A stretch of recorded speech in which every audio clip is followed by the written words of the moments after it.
নবীজি সাল্লাল্লাহু আলাইহি ওয়াসাল্লাম একদিন মদিনার পথ দিয়ে হাঁটতেছেন। হঠাৎ আল্লাহ রাব্বুল আলামিন নবীজির চোখের বাসিরত খুলে দিলেন।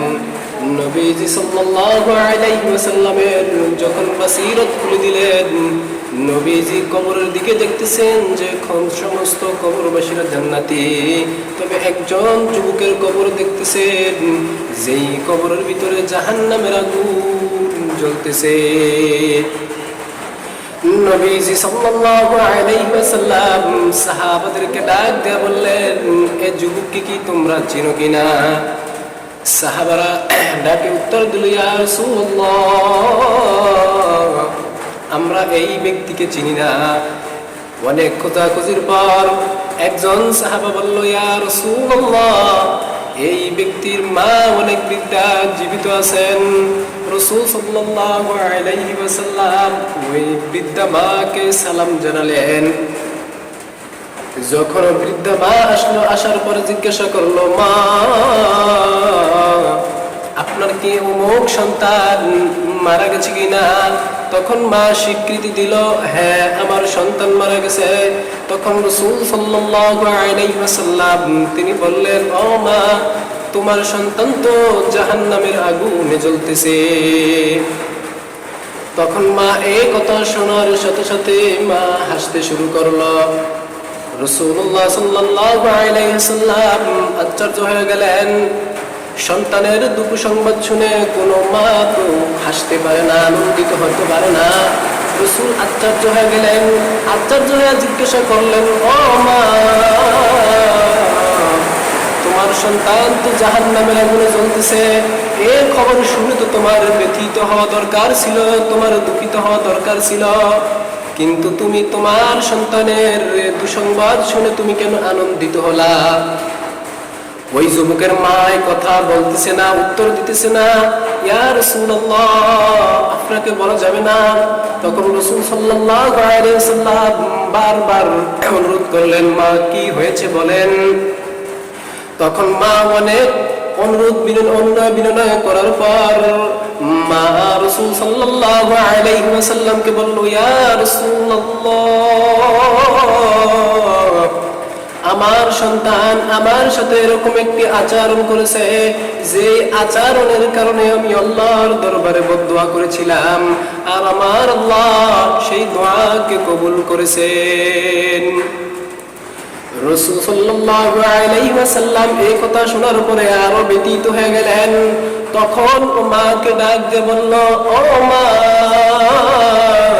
আপনার সন্তান আপনার সাথে কি এমন আচরণ করেছে যে আচরণের কারণে আপনি খুব দুঃখিত, আল্লাহর কাছে বদদুয়া করেছেন?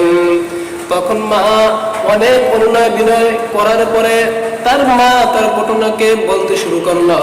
তখন বলল, ইয়া রাসূলুল্লাহ, আমার সন্তান যখন আমি পেটে ধারণ করলাম, তার বাবা অনেক আগে পেটে থাকা অবস্থায়, গর্ভবতী অবস্থায় তার বাবা মারা গেছে। তখন এই সন্তান দুনিয়াতে আসার পর এই সন্তানকে লালন পালন করার জন্য, এই সন্তানের ভরণ পোষণের দায়িত্ব আমি নিজেই নিয়েছি। এই সন্তানকে পড়ালেখা করানোর জন্য, মানুষের মতো মানুষ করার জন্য আমি মানুষের বাড়িতে কাজ করে করে এই সন্তানের রিজিকের ব্যবস্থা করেছি। ইয়া রাসূলুল্লাহ, মানুষের বাসায় অনেক কষ্ট কালাস করে, ইয়া রাসূলুল্লাহ, তার জন্য, তাকে মানুষ করাবার জন্য আমি কষ্ট কালাস করেছি, কাজ করেছি। তখন রাসূল সাল্লাল্লাহু আলাইহি ওয়াসাল্লামকে বিষয়টা আরো খোলাসা করে বললেন, ইয়া রাসূলুল্লাহ, তিনি যখন বড় হলেন আমি খুবই আনন্দিত হলাম যে আমার সন্তান বড় হবে, আমাকে কামাই করে খাওয়াবে, আমার দেখাশোনা করবে, আমার খেদমত করবে। ইয়া রাসূলুল্লাহ, আমার সন্তান বড় হওয়ার পর একটা মেয়ের সাথে অবৈধ সম্পর্ক করে মেয়েকে বিবাহ করে, আমার সন্তান এই মেয়ের ব্যাপারে যখন প্রস্তাব দেয় আমি তখন রাজি হই না। ধনাঢ্যবান ব্যক্তির মেয়েকে বিবাহ করার পর আমার সন্তান যখন ওই মেয়েটাকে আমার সংসারে আনে, তখন মেয়ে আমার সাথে খুবই বাজে আচরণ, আমার সাথে অসৎ আচরণ করত এবং স্বাভাবিক বিষয়টা আমার সন্তান আমার উপরে ক্ষিপ্ত হয়ে যাইত। ইয়া রাসূলুল্লাহ, দীর্ঘ 2-1 মাস যাওয়ার পর সন্তান যখন বাহিরে ছিল, একদিন তার বউয়ের সাথে আমার সাথে একটা বিষয় নিয়ে বিতর্ক হলো। বিতর্ক হওয়ার পর ইয়া রাসূলুল্লাহ, আমি যখন মাগরিবের আজান দিল নামাজের জন্য প্রস্তুতি নিলাম, আর আমার বৌমা রুমের ভিতরে বসা ছিল। আমার সন্তান বাহির থেকে আসার পরে ঘরে যখন প্রবেশ করলো, আমার সন্তান রুমে যাওয়ার পর আমি কানে শুনতে পেলাম যে আমার বৌমা সন্তানকে আমার ব্যাপারে কিছু বলল। আমার ব্যাপারে বদনাম, আমার সমালোচনা করার পর ইয়া রাসূলুল্লাহ, আমি নামাজ পড়তেছি নামাজের মুসাল্লায়, ওই সন্তান আসার পরে আমাকে সন্তান কোনো কিছু জিজ্ঞাসা না করে আমাকে ধমকাতে শুরু করলো। আমি সন্তানকে বললাম, হে সন্তান, কি হয়েছে তুমি আমাকে বলো। সন্তান আমার কোনো কথাই শুনতেছে না। এবার সন্তান আমাকে ধাক্কা দিতে লাগলো নামাজের মুসাল্লায় থাকা অবস্থায়। ইয়া রাসূলুল্লাহ, ওই নামাজের মুসাল্লায় থাকা অবস্থায় আমাকে একটা লাথি মারলো। আমাকে লাথি মেরে ইয়া রাসূলুল্লাহ, ইয়া হাবিবাল্লাহ, লাথি মেরে ধাক্কা দিতে দিতে আমাকে ঘর থেকে বের করে দিল। আমাকে যখন ঘর থেকে বের করে দিল, আমার তো কোনো কথাই শুনলো না। আমি এত কষ্ট পেলাম। আমি এই কষ্টের কারণে আল্লাহর কাছে তখন বদদোয়া করছিলাম, আয় আল্লাহ, এই সন্তানকে কত কষ্ট করে মানুষের বাড়িতে কামাই করে, মানুষের বাড়িতে কাজ করে করে সন্তানকে মানুষ বানাইলাম।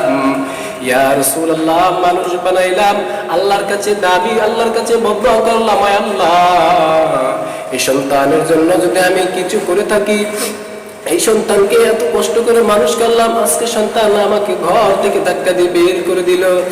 আয় আল্লাহ, এর বিচার আপনি করে নিয়েন। এর মৃত্যুর পরে আল্লাহ আপনি জাহান্নামকে অবধারিত করে দিয়েন। এর যুবক ভাই, হ্যাঁ উম্মত, এজন্য মা বাবার খেদমতের মধ্যে রয়েছে জান্নাত, আর মা বাবার নাফরমানির মধ্যেই রয়েছে জাহান্নাম। রাসূল সাল্লাল্লাহু আলাইহি ওয়াসাল্লামকে সাহাবা জিজ্ঞাসা করলো, ইয়া রাসূলুল্লাহ, আমার হক ব্যবহারের, আমার সদাচরণের, আমার ভালো আচরণের দুনিয়াতে সবচেয়ে বেশি হকদার কে? রাসূল সাল্লাল্লাহু আলাইহি ওয়াসাল্লাম তিনি বললেন, উম্মুকা, তোমার মা। আবার জিজ্ঞাসা করলেন, আমার সবচেয়ে বেশি ভালো ব্যবহার হকদার কে? রাসূল আবারও বললেন, উম্মুকা, তোমার মা। তৃতীয়বার বললেন, উম্মুকা, তোমার মা।